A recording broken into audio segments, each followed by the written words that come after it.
Bana döneri harika, güler yüzlü sıcacık sana.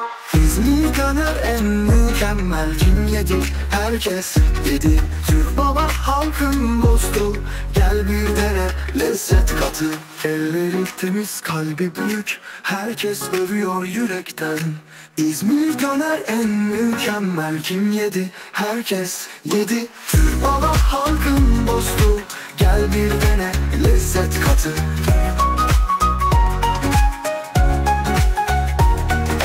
Elleri temiz, kalbi büyük, herkes övüyor yürekten. İzmir döner en mükemmel, kim yedi? Herkes yedi. Türk baba halkın dostu, gel bir dene lezzet katı.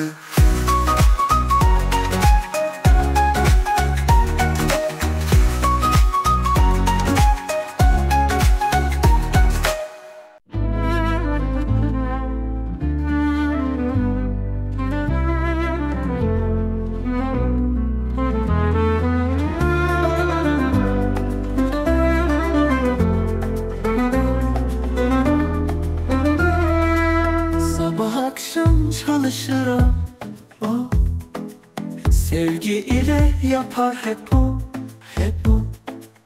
Lezzeti kalpte kalır, İzmir döner efsane bu. Tandan keşke diyeyim yenbegi taza, demeyerek şu özüdü asa. İzmir döner çok güzel, lezzeti var mükemmel.